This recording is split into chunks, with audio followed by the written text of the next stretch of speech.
The title of this film is about the appropriation of land, the grabbing of farmland. The person behind the making of the film, who should be standing here in front of the camera, he's black, he's twice my size, but even though he's been granted political asylum in this country, he's too worried for the safety of his relatives back in Africa to be presenting. There are other people in the film who are interviewed and who you will see who choose to remain anonymous for the same reason. So here I am, a native of this green and pleasant land, an ex-colonial power preaching to African leaders, to governments, commercial interests against neo-colonialism and exploitation. This may sound ironic, but I believe here in the West we have favourable conditions and have a responsibility to our friends in the South. Civilization is facing a critical moment. In fact, the whole planet is facing a critical moment. A recent well-researched documentary was titled Planet for Sale, and that is very much the case in this film. And in the next 20 minutes or so I want to show you parts of Africa that are up for grabs. And I want to show you the consequences of some of this senseless exploitation of people, animals, the environment, and suggest some of the ways in which things could be changed. Although large stretches of Africa are arid and desert-like, others are rich and very fertile. Large rivers like the sources of the White Nile and numerous fresh water lakes sustain a rich wildlife, as you will see in the film.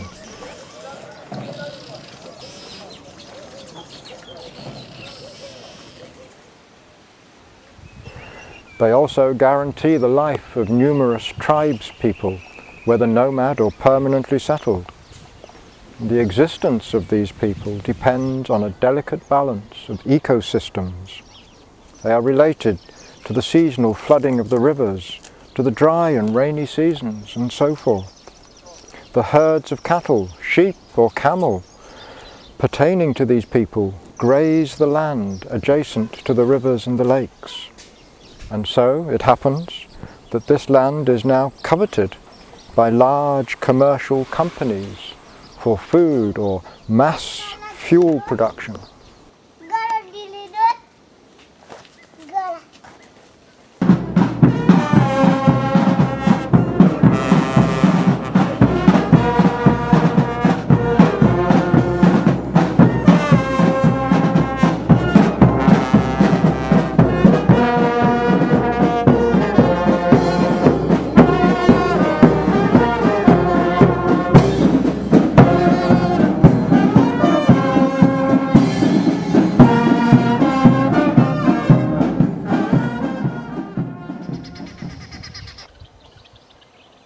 An hour or so from South Sudan, 500,000 hectares of forest and farmland were leased out for periods of 50 to 100 years.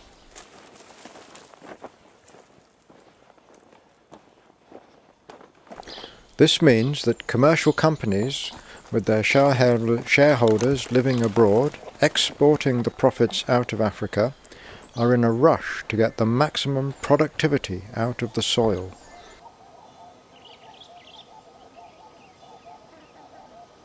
Intensive farming, including chemical fertilizers, insecticides, irresponsible irrigation systems, mile upon mile of forest trees are being cut, the undergrowth burnt, rivers diverted. It is the great scramble for farmland. It is worthwhile stating that land sales and resettlement are also used by Ethiopian authorities as an internal political weapon.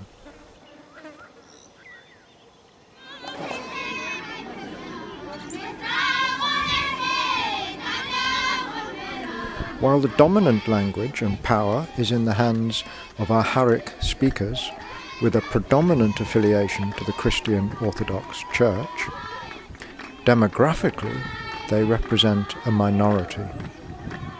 All attempts at recognition and equal rights on the part of other groups, like the Oromo, are harshly treated.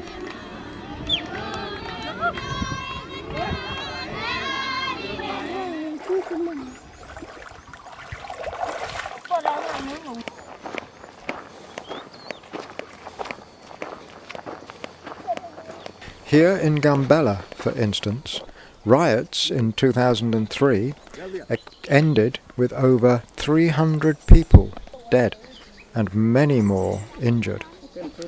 Land sales followed shortly after. As we shall see, this was also the case in Awassa, where demonstrations were roughly dispersed, resulting in 38 of the demonstrators killed, and as a follow-up, land sales. These were Sudamu farmers.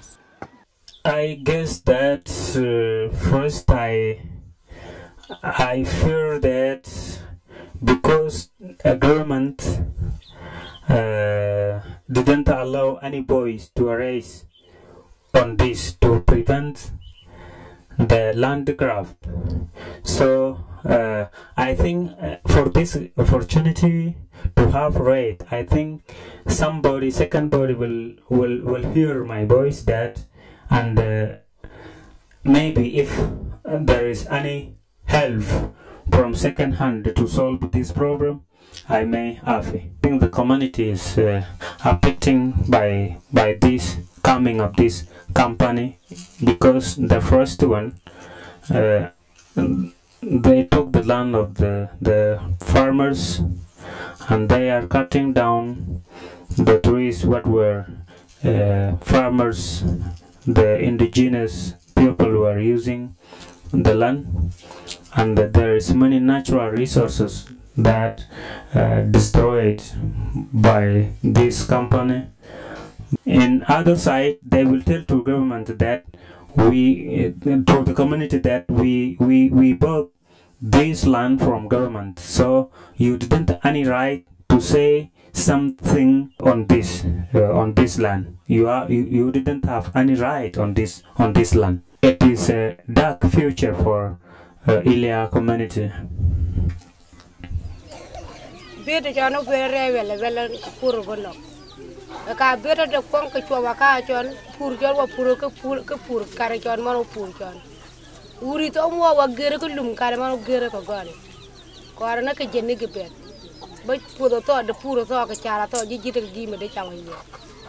Ba tang di che yang na lum ni de lum kare ne de nyaara ba jenne tu ne banga no bere ngana me je gere ko gone. Ko ara bere rewi le bere ka ka bang jenne me je gere ko gone ka pa ko wata. Ba lum kare ni de nyaara ba gindong. Ko ara ka jara be ka wel dere re chana yewa. De ji jite ko bete mar mu nyana. Ko ana en wo bere bete ja ton mo ber ji wa ja. Ka bere ka jamme mo wati wa ge ponit bu do ne wa poti ye pa to je ni kare. Ngo ko ye ya ba. Kare. Wani man ka pota man na watara. Harka je ka tumeno we ko wa po bere ke me ko me ko de puro kare. Chami to o de ka gwani pro wo ko namu buti. Wara no kel ko burri kel wori pre chek ja kel bet. Wara wa chama ja kel ma pota da. Ni jeni mo go no wo ka ga na go. Mo go no tu ni jeni na go no pon ngot pen ka ga na go. Ni jeni da mo chek je. Wa pra wo kuni je o pota cham. Wo kwenye ke nyule me. Wo kwenye ke nyi wote. O pota ke chama kuni je jan. Nyi pota ko kal pai. Ko ara di ti nyi ko ne gya ne mari. Ko ara na de le viro ke geni huron de cham. Mara po ke cham. Ko ara no beta na wa chama geni. Karkaje. Ke te mana picho ni ri no. Na ma tu ne bonga reo be jot ka ga ma de chama e. Mua wa kom ne re pro ke gela ka go ne cham aputu ne bonga. Ko ara no nyengi pri ro nyi bet. Ke le bel bonga to ma de juro. Teng chama. Ko ara na ka mana picho ni ri no. Kala tu re puto nyi jeni mua wa bir ne de chama o putu ne bongo ni. Puti ga ngot pin gi bet kel ma puti ai bet kel nyu le ma de juro ba chial. Wana put bet de jaka na kel kar kanya gin me nyanga nya jata kara ma de chwala bongo. Au juro ga ka ke. We ga no chor pin ka ga na. Akil mana bugin biar na kuwi karka jene je manya gani ke perre ge kunyi kare. Na kuwi na ge kunyi kare pun mwana mo muji pur ke puro. Wani to akil ko to na teng uri mwana mo mawa. No lan man tiji gani. Ko bung jeni ma joro joro. Bungkan ma joro lum to ye to ke perre wo geta ka geni. Ke lo ko no lan man tu ne uri na chingi gera be na po ban to. Po chingi ge piar ja do. We asked them so many kind of things, but they didn't do for us. For water, this is not company who did it. This is from our region who do this. Our government is who do this, but not company. Company doesn't do anything for us. Just this is what we are drinking, our water. When their cow will go to eat a grass, they will die because there is some kind of chemical there. And our many cow dead by this way, by chemical way. When I finish school, I think I want to learn law. To me be our president, to me become president of in my country, to us make they go away from our country.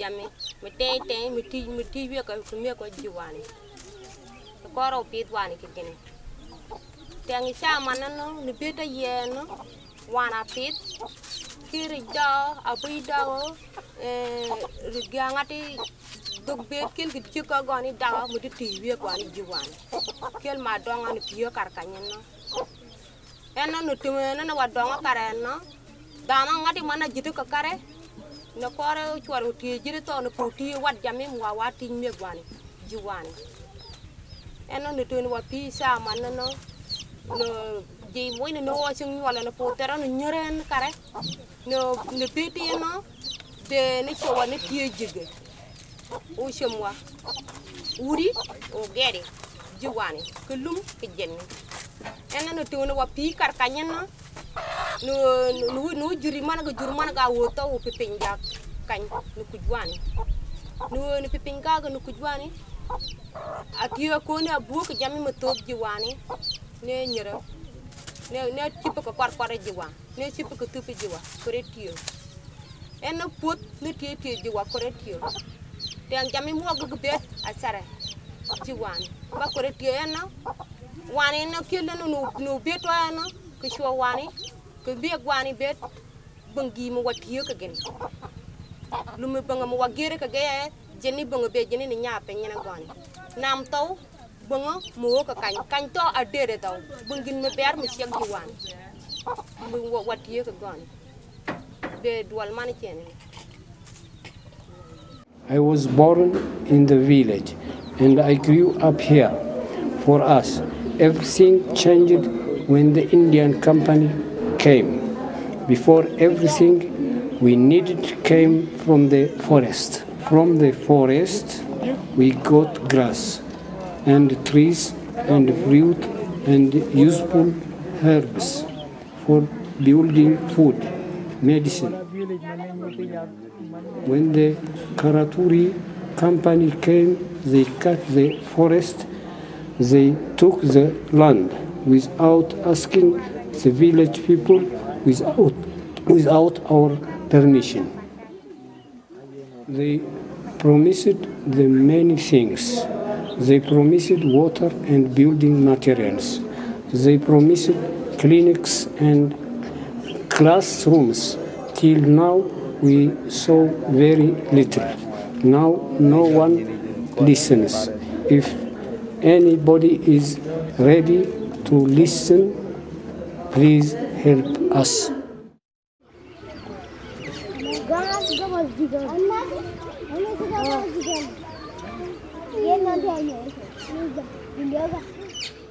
Awasa is one of 6 very large freshwater lakes in the Great Rift Valley in the south of Ethiopia. Small-scale fishing is practiced side by side with traditional methods of farming.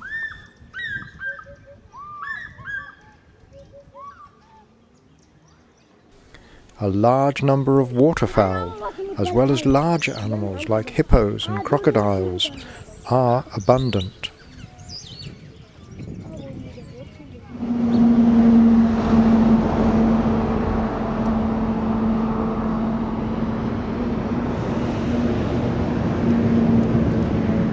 As may be expected, this area is too often targeted by commercial enterprises based abroad. The world's largest acreage of greenhouses are dominating the access to many of the lakes, fenced off and obstructing the access. Almost all are owned by Saudi, German or Dutch companies. The south of Ethiopia is inhabited mostly by various minority peoples. The largest of these minority groups are the Oromo. These people have restricted access to their traditional grazing and fishing locations, and on a political level they face regular persecution. It is not well known, perhaps, that while Ethiopia hosts many famine victims from neighbouring Sudan and Somalia, with the help of international agencies, over 20,000 of its own people find asylum in these same neighbouring countries. As expected, these are mostly Oromos, officially recognised by the UNHCR as political refugees. The Ethiopian government is almost selling the lands of farmers to the abroad investors in the name of investment. For this, many farmers, especially from Oromia region, Amara, Gambela, and the southern people, they have been evacuating from their homelands because the lands are being sold for investments. This means I know that it is nearest to Ethiopia, and they can attack, they can arrest him. The Ethiopian security agencies are moving in this country. That's the problem, even. Recognized.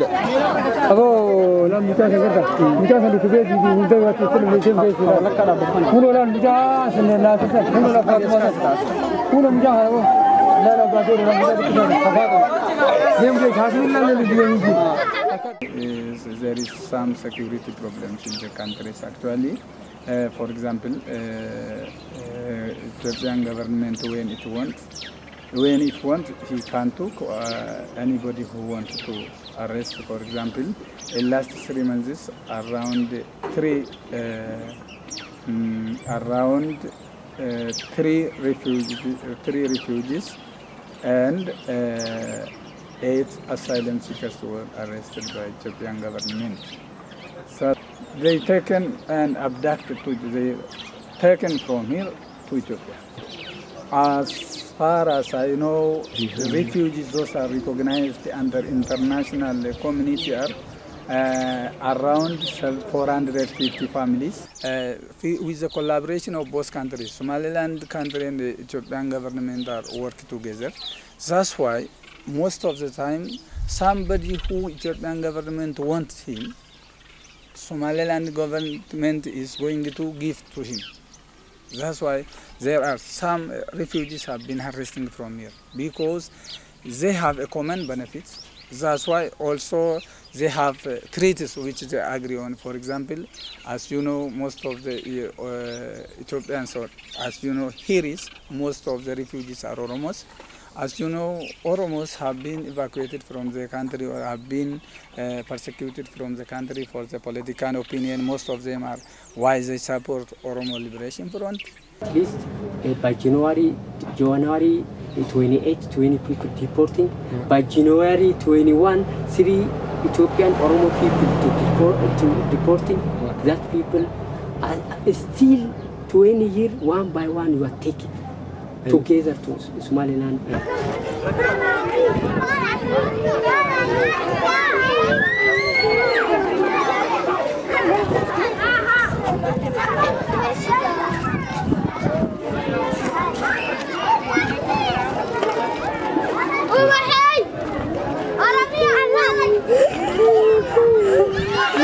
The University of Hargeisa, Geneva, and the other wallet should recognize our problem.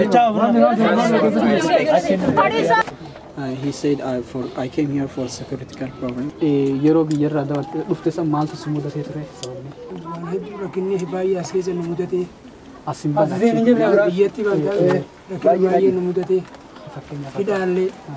He said, I met a lot of problems. For example, I have been arrested for a lot of time in the prison, and then I met a lot of problems, and when I have been in Ethiopia, and I came here. He said, because he said if I will return back in my home country, I was exposed to kill it. He said, I have been in prison for 10 years in Ethiopia. And also, when the UNICEF of Hargeisa, they can see all this, and that she said, I have been in prison for 10 years, and they said, the UNICEF of Hargeisa said that the refugees in Somaliland, they don't have any security problem, they said. So we have a security problem, the UNICEF said that you are telling false. They laugh on to us, they said.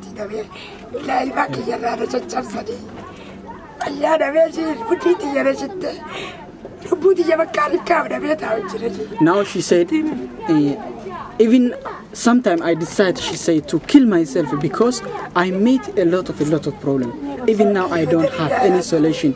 When I tell the UNICEF of Hargeisa that the problem that I have been meeting before and the problem that I've been living now is a little different, she say. So please, she say, humanity, even you are not from the UNICEF, she said to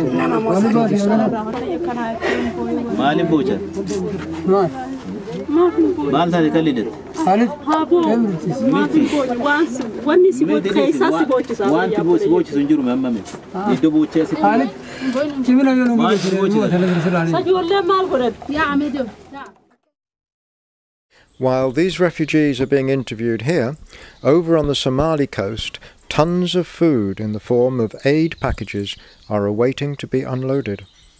These are destined not only for Somalis or Ethiopians who fled to Somaliland, but also to normal Ethiopians residing in their own homes. 2 million people out of a population of around 75 depend on imported food aid in Ethiopia. This means that the tons of food grown on Ethiopian soil and shipped to Saudi Arabia or India could have been feeding its own people. The point that we want to stress in this film is not that modern agriculture modern farming shouldn't be encouraged in Ethiopia or in Africa. Food production is dearly needed, but local people should have access to the land to graze their animals, access to water, and the delicate eco-balance needs to be respected. And that is clearly not what is happening in these cases of commercial farming. Finally, responsible legislation, monitoring at an international level are called for. Peacekeeping forces need to be here to protect the human rights of these people, because this land, any land, is not just up for grabs.